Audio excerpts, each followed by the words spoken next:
ಹಾಂ ದಿವ್ಯಾ, ಇತ್ತೀಚೆಗೆ ಒಂದು ಹುಡುಗಿ ನನ್ನ ಹಿಂದೆ ಬಿದ್ದುಬಿಟ್ಟಿದ್ದಾಳೆ. ಅವಳು ನಿನ್ನ ಫ್ರೆಂಡು ಅಂತ ಹೇಳಿದ್ಲು. ನಿಂಗೆ ಯಾರು ಅಂತ ಗೊತ್ತಾ? ನನ್ನ ಬಗ್ಗೆ ನನ್ನ ಹತ್ರನೇ ವಿಚಾರಿಸ್ತಿದ್ದಾನೆ. ದಟ್ ನನ್ನ ಮಗನೇ. ಏನೋ ಗುಣಗ್ತಾ ಇದ್ದೀರಾ? ಜೋರಾಗಿ ಹೇಳೋ ಆಗಿದ್ದಿದ್ರೆ ಹೇಳ್ತಿರ್ಲಿಲ್ವಾ, ಅದಕ್ಕೆ ಗುಣಗ್ತಾ ಇದ್ದೀನಿ. ಓ ಹೌದಾ, ಗುಣಿಗೆ ಗುಣಿಗೆ ಗುಣಿಗೆ. ಆದರೆ ನಂಗೆ ಲೈಟಾಗಿ ಕೇಳಿಸ್ತು.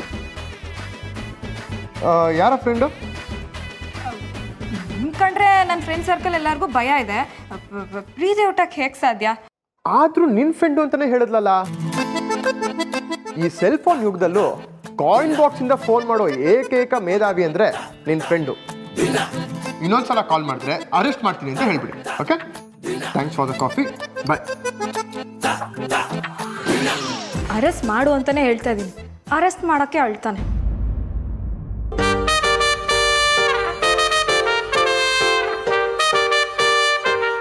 ಇಷ್ಟೊಂದು ಸಕ್ಕರೆ ಹಾಕ್ಬಿಟ್ನಾ? ಓ, ಅವ್ರು ಕುಡ್ದು ಹೋಗಿದ್ದಲ್ವಾ, ಅದಕ್ಕೆ ಇಷ್ಟು ಸ್ವೀಟ್ ಆಗಿದೆ. ಅಂಕಲ್, ನಿಮ್ಗೆ ಯಾರ ಮೇಲಾದರೂ ಅನುಮಾನ ಇದೆಯಾ? ನನ್ನ ಚಿಕ್ಕ ಸೊಸೆ. ಆಕೆ ಬಡವ್ರ ಮನೆ ಹುಡುಗಿ ಅನ್ನೋ ಕಾರಣಕ್ಕ? ಅದೊಂದೇ ಕಾರಣ ಅಲ್ಲಮ್ಮ, ಆದರೆ ಅದು ಒಂದು ಕಾರಣ ಅನ್ನೋದು ಸುಳ್ಳಲ್ಲ. ಈಗಲೇ ಯಾಕೆ ಏನು ಅಂತ ಹೇಳಿದ್ರೆ ನೀನು ಅದನ್ನು ತಲೆಯಲ್ಲಿ ಇಟ್ಕೊಂಡೇ ಕೆಲಸ ಮಾಡಬೇಕಾಗತ್ತೆ. ಹೋಗ್ತಾ ಹೋಗ್ತಾ ಸತ್ಯ ಏನು ಅನ್ನೋದು ನಿನಗೆ ಗೊತ್ತಾಗತ್ತೆ, ನಿನ್ನ ಮೂಲಕ ನನಗೂ ಗೊತ್ತಾಗತ್ತಮ್ಮ. ಮನೇಲಿ ಎಲ್ಲರೂ ಚಿಕ್ಕ ಸೊಸೆ ಸುಮ್ಮನೆ ವಿಗ್ರಹ ಕದ್ದಿದ್ದಾಳೆ ಅಂದರು. ಅವಳನ್ನ ಪೊಲೀಸ್ಗೆ ಹಿಡ್ಕೊಡಿ ಅಂದರು. ನನಗೂ ಅಷ್ಟೇ, ಅವಳೇ ಕದ್ದಿದ್ದಾಳೆ ಅಂತ ಚಿಕ್ಕ ಅನುಮಾನ. ಆದರೆ ನಾವು ಯಾರೂ ಪ್ರತ್ಯಕ್ಷವಾಗಿ ನೋಡಿಲ್ಲ.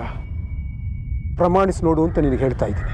ಯೋಚನೆ ಮಾಡಬೇಡಿ ಅಂಕಲ್, ಸತ್ಯನ ನಾನು ಪತ್ತೆ ಮಾಡೋ ಪ್ರಯತ್ನ ಮಾಡ್ತೀನಿ. ನಿಮ್ಮ ಭಕ್ತಿಯಲ್ಲಿ ಶ್ರದ್ಧೆ ಪ್ರಾಮಾಣಿಕತೆ ಇದ್ದರೆ ಖಂಡಿತ ಮಹಾಲಕ್ಷ್ಮಿ ವಿಗ್ರಹ ಸಿಕ್ಕೇ ಸಿಗತ್ತೆ. ದೇವಸ್ಥಾನದಲ್ಲಿ ಪಾಸಿಟಿವ್ ಎನರ್ಜಿ ಇದೆ ಅಂತ ಹೇಳ್ತಾರೆ. ನೀನು ಆಡ್ತಾ ಇರೋ ಮಾತುಗಳಿಂದ ನನಗೆ ಎನರ್ಜಿ ಬರ್ತಾ ಇದೆ. Thank you. ಯಾವಾಗ ಬರ್ತೀಯಮ್ಮ ಮನೆಗೆ? ಅಂಕಲ್, ನಿಮ್ಮ ಮನೇಲಿ ಯಾರಿಗಾದರೂ ನಾನು ನಿಮ್ಮ ತಂಗಿ ಸೊಸೆ ಅಥವಾ ಪತ್ತೆದಾರಿಕೆ ಮಾಡ್ತೀನಿ ಅಂತ ಹೇಳಿದ್ದೀರಾ?